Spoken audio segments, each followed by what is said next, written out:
Welcome to the Nonprofit Exchange Podcast.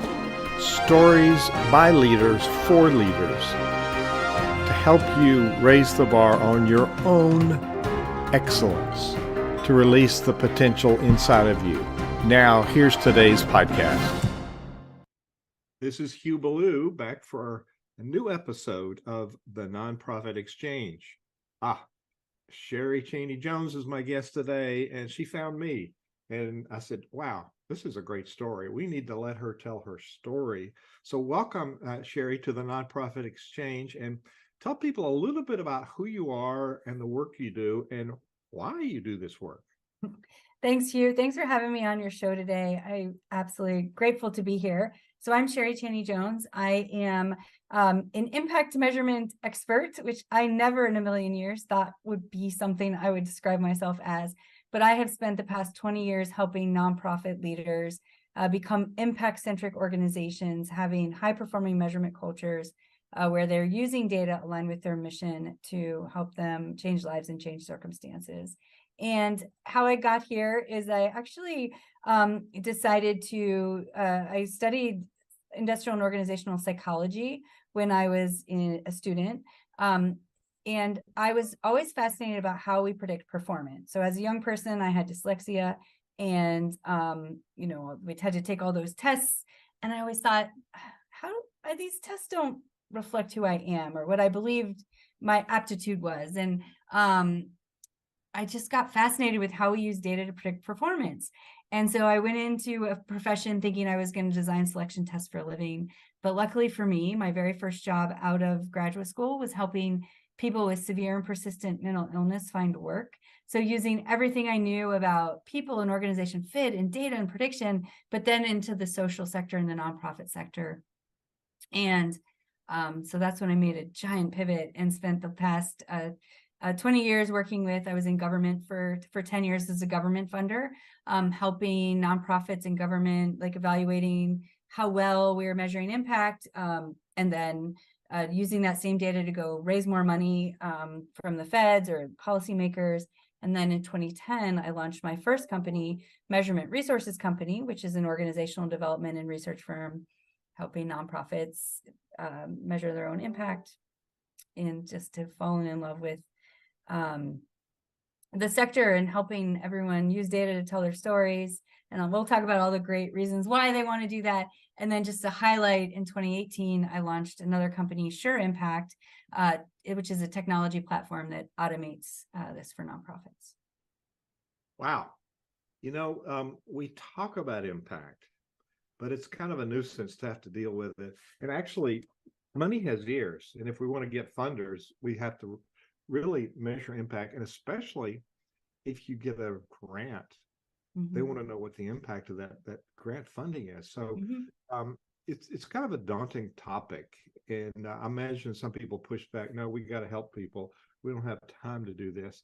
But, it's essential part of what we do is to tell the stories of the difference we're making. So where do you get started with measuring impact?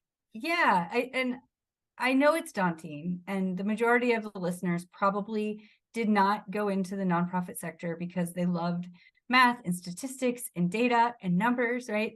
We went into the sector because we have a passion for the missions that we do.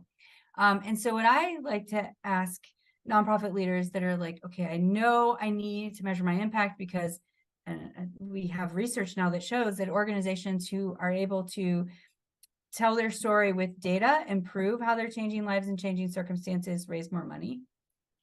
And so think about it as a means to an end. That's how I think about it. It's not about data for data's sake or numbers for numbers' sake.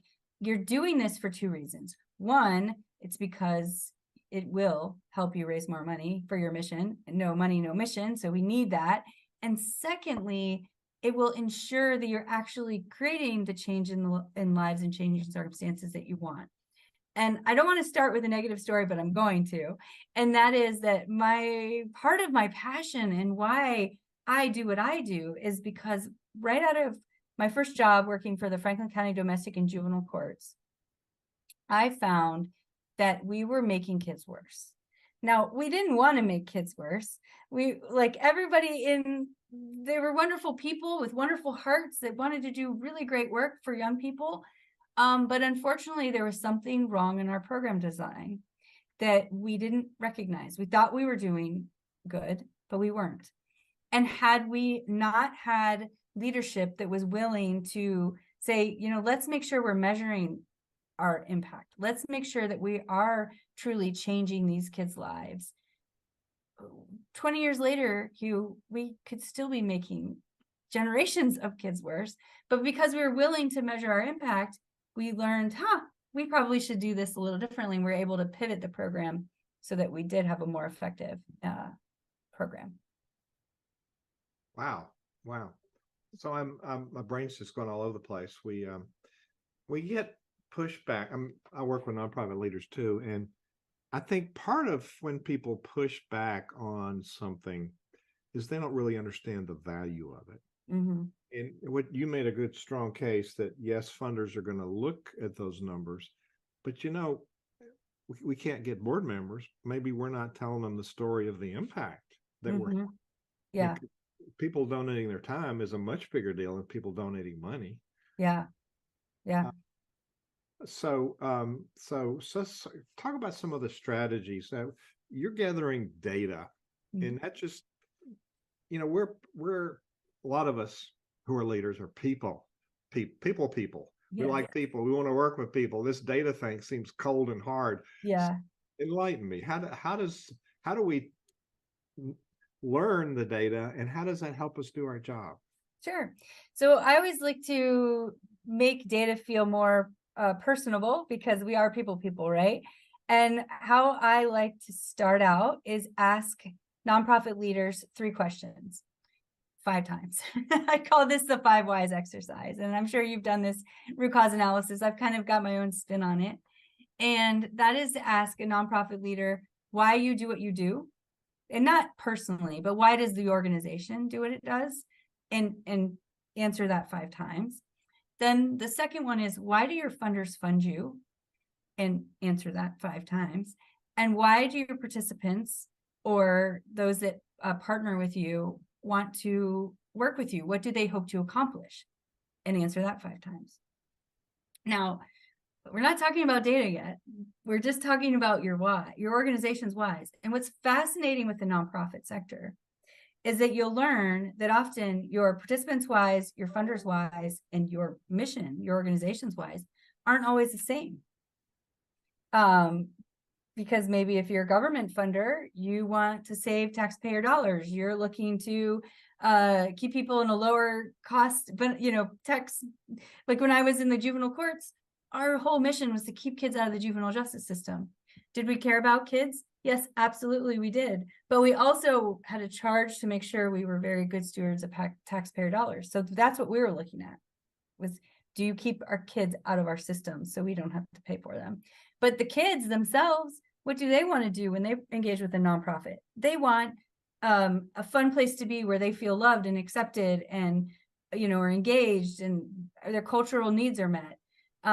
They don't care that your organization's mission is to increase social emotional learning or positive youth development skills. So you can see how we've got 3 different things. If we want to make sure we're hitting our missions, we need to be measuring all 3 of these. So we do the 5 whys exercise to help us now know when we're talking about impact, those whys are the impact, and that's what you should be measuring. So that's where you start with the 5 whys. Thomas Sinek wrote the book, I think it's Begin with Why or Start with Why. Mm-hmm. And, often we skip over the why. We talk about what. Yeah. We do this, we feed people, we do that. And really, it's important to start with that why. So that's a really good exercise. Thank you for sharing that with us. So the data. Now, data is important. Sometimes we make up things. So having verifiable data. I mean, we want things to work so badly. Maybe we're not lying, but we see the best. But the data is pretty hard-nosed. This is what it really looks like. But that data reminds us of the information we need to create our story. Yeah. So how do you create an impact story that's going to make a difference in how people perceive your work? Mm-hmm. Yeah, so we believe you should have 3 sources of data to tell an impactful story. You need to be able to talk about what what you do and who you serve, which most nonprofits have a handle of. They can tell me how many people they serve, but they should then have some data about who those people are, whether it's basic demographic or geographic locations or something unique about their situation. So that's that's like the basic level, right? Those are what we call outputs. What did you do and who did you serve? The second would be, how well did you do it? And so these are more of your quality metrics related to whether it's timeliness, cultural responsibility, client experience, making sure, again, those participants' whys are being met. And then the third type of data is, how are people or communities better off? So that's where those are more of your outcomes and your impact data. Did you increase financial stability or social emotional skills, or get people jobs, or stably house them? Whatever your mission is, how do you quantify how people and communities are better off?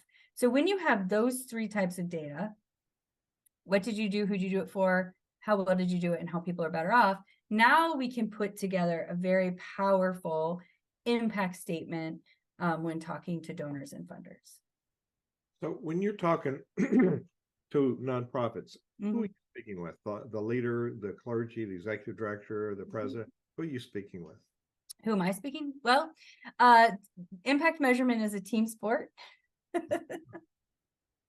which is really exciting, because obviously the leadership and the executive teams are going to be a consumer of impact measurement to make decisions, make budgeting, communicate to their boards, communicate to their funders. And so that's how they're going to be consumers of impact measurement. But then the program managers or the directors of programming, they're going to use impact measurement to improve operations, to hold their staff accountable. Line staff are going to use impact measurement to guide their operations and record what they're doing. So that's what's so fun about impact measurement, is that each person in an organization has a different need for using this data for their jobs. There's people listening to this podcast. Our audience is nonprofit leaders, but it would include board members and donors, supporters, would include clergy and their teams. So people are listening to the podcast. Some are seeing it on a video, but if you listen to the podcast, you can't see Sheri's passion. Maybe she's obviously into this, and when she speaks about it, she's very animated. She says it's fun. She models that. So that's an inspiration in itself. So data. So go back to the team sport. Yeah. I'm in the South, and we say none of us is as smart as all of us. So so learning to share this is part of a challenge of a leader who wants to do it all. They don't want to bother people. So bringing people into that conversation. So tell us a little bit about how that works. That's fascinating. And you're right. There's so many things that are team sport. I'm glad to hear you label it that way. Yeah, no, absolutely. And I think sometimes I get jealous of my friends who are fundraising consultants, because they only have to really talk to the fundraisers. whereas when we're doing our work, it's like, no, I have to get the board on board, the leadership on board, the program team on board, down to the caseworker that's in the field working every single day with the participants, right? But it's important. It's so important, because impact measurement is essentially measuring why your organization exists. It's the reason you exist, and you need to put data around it so you can move the needle forward on those key topics. And so how we get everyone on board is those 5 whys exercises, is bringing everyone together and asking them to do the 5 whys exercise together. And you'll be amazed. You could bring 30 people in a room that have all worked for the same organization for 5 years, and you won't get the same whys. It's fascinating. Wow. Yeah. So that's a win in itself, once everyone kind of gets on the same page and is like, oh yeah, that's why we exist. That's what we're trying to do. And then once you've got that framework developed, adding the metrics to it isn't that difficult. especially now with technology.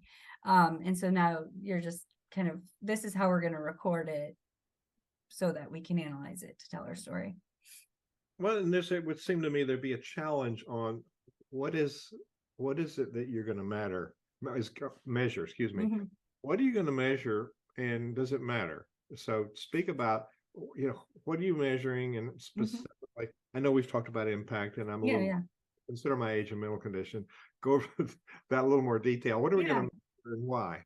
Yeah. So, I mean, we talked a little bit about, of course, you're going to measure, who you served and what they are and their demographics of the people. So I'll try to break down in like really tangible ways. So you should be tracking the demographics of the people you serve. And then you should be tracking the services that they receive and the types of services and number of hours. And then for each program that a nonprofit does, they should have a set of measurable outcomes, which is you take those whys and you identify, so if a why is because we want to increase wages of our participants, then you should be measuring wages at the beginning of engagement and at the end. If it's we want to increase social emotional learning of the people we serve, then there should be a way to assess, there's a lot of validated tools out there that assess one's social emotional learning and measure it at the beginning and at the end. A lot of nonprofit outcomes do come from surveys. So I always like to give listeners it's okay if you're getting that information through a self-report means from those you serve. But after all, the census is a survey. So surveys are an appropriate way to measure more psychological constructs. But it's whatever that tangible thing is that you say your mission is, you should have a way to measure it and be managing to it. So that's great. That's great. Thank you for breaking it down for me. When you start a project, it's a good time to define the data and the systems that you're going to measure at the end, right? Yep. Yes. You should. Yeah. I mean, I think the nonprofits who are new or emerging or beginning, they likely are in a better position because they're starting from scratch and can create impact measurement as part of their program design. But we work with, I didn't even mention I wrote a book on this. So let's do that. Yeah. So in 2014, I published a book called Impact and Excellence. And that's where we kind of outline, everything that I'm talking about today. But also what we found is that there was no correlation between the size of an organization and their budget and their ability to create impact measurement. Love it. Love it. Love it. So let's talk about the, what are some things that leaders need to keep in mind when they're creating or using their impact stories? You've measured the data, you've created your story, and maybe there's a different twist on the story for a different audience. But things we need to keep in mind that to use when they use the stories to support their fundraising efforts. Yeah. So I think when you think about, that's why it's really important to do that. Why do your funders want to fund you? So you will, hopefully you've done that exercise. So you understand, the government funder is interested in maybe how is your nonprofit saving taxpayer dollars. Maybe you're looking for funding from a faith-based funder who might be more interested in the, kind of the engagement in church activities or some other community. So you're going to tell them a different story than you're going to tell the government funder. It's the same data you're using. You're just going to pull different data out based on who you're talking to. So making sure you understand your audiences and matching your data-driven story with that particular funder's whys. Matching it with that funder's whys. So that means you need to know about your funder. Absolutely. Yeah. And if you find that you have a funder that you're chasing, and frankly, let's all admit, nonprofits often chase funders, but you realize that their whys aren't aligned with your nonprofit's whys, then you probably should find another funder. Absolutely. Absolutely. Yeah. Maybe even referring that funder to another nonprofit, which they would get you some points. because if they're not really interested in what you're doing, why keep? Well, yeah, and there's, I tell a story about, I have a friend who's an executive director of an arts organization, a great arts organization. And she knew that another big funder was one of our clients. And she came to me, she said, I write a grant for them every single year and I never get funding. What am I doing wrong? And I said, well, their thesis is very, very, like, they only fund organizations who keep kids in their own homes and can measure how they're increasing family housing stability. Said, I don't think your arts organization does that. And she's like, no, I don't. And I said, well, you're lucky they have been giving you funding, because if you did, you'd now have to totally redesign your program to be an affordable, like a housing stability program when you're an arts, organization. And so I think understanding that funders' whys and what they're passionate about is really important. That's really good advice, because we get so sometimes blinded with our passion for doing good that we forget that not everybody wants to do exactly what we want to do. Yeah. So you've given us a lot of things to think about. So let's kind of bring it home, some strategies for how do we implement some of these data impact strategies and process measurements? How do we inspire our teams and make it easier for them to do? And maybe it's a byproduct of what they're already doing. Yep, that's the key. I think there's a few things. One, I think we need to recognize that fear is going to be any change management. Obviously, in moving to a culture of impact-centric focus with data at the center is a change management process. And especially when we add measures, we're adding a level of accountability, which will generate fear. And so I think recognizing that is really important.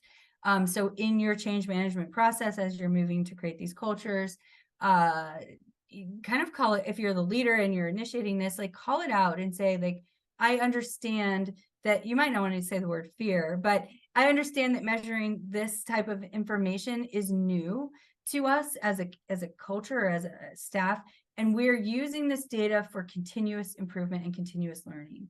Because when you create a culture of data and you use it from a punitive perspective, that's when weird things happen in an organization. So I think it's really important that you start this process from, we're doing this for continuous improvement, continuous learning, not in a negative or punitive way. So I think it's important to start there. That helps buy-in. Also, make sure that you're incorporating the data collection as the course of your staff is doing business. So, and that's where technology can really help us these days, is if your staff are just doing their work every single day, recording what they need to record and letting technology take that data and analyze it for you, then it's really not an extra thing. It's just it's part of their workflow. It's just part of how you do your job. You haven't said this, but I'm guessing, since you are a fun person, that there's a spin on it that you put, that it's a celebration when you meet your targets. It's Absolutely. not punitive. It's an inspiration. And I think that first, making that first success attainable. Oh, sure.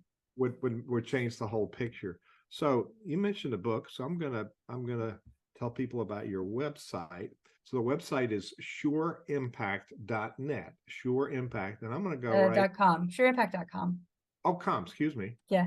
Your email was net. I'm sorry. Yeah, .net is the actual product site, but .com is the information site. So it's for sure, SureImpact.com. Now, here's the book. Is this a book you mentioned? That is a new book that I've just recently wrote. My original book, Impact and Excellence, was published by Jossey Bass in 2014. Will we find that on your website?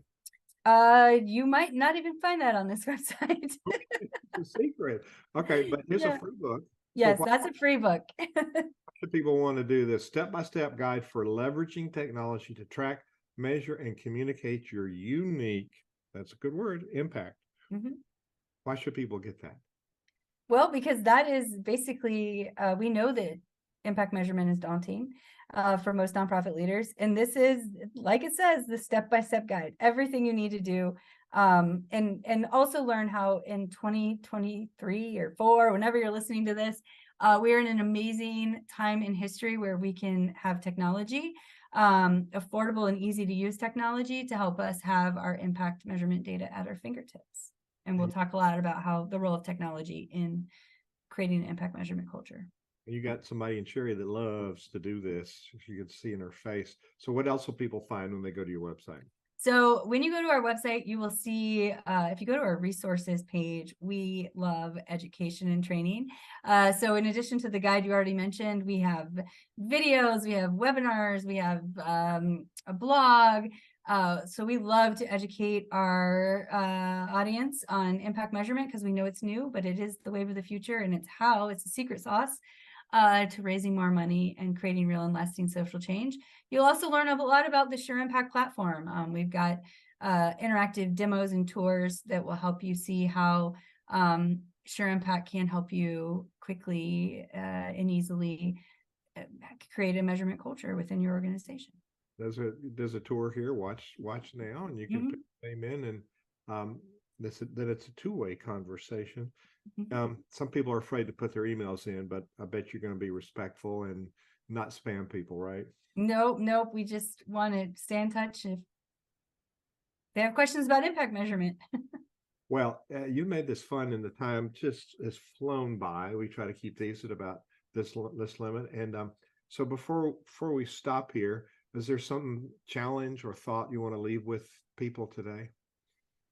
Well, I think it's a great day to be having this conversation, Hugh, because it is Giving Tuesday. And, so think about the annual report that you wrote this year for your annual end of year campaign, and ask yourself, could we tell a year's worth of outcomes data for our clients? Do we know quantifiably how we make people better off? If the answer is no, it is the perfect time to implement that in 2024. So at this time next year, you can say, yes, I was able to quantifiably define my impact in 2024. Love it. You're inspired now, and you can up your game by next year this time or before. Sheri Chaney Jones, you've been a delightful guest on the Nonprofit Exchange. Thank you for sharing your wisdom with us. Thank you so much. Thank you for watching the Nonprofit Exchange.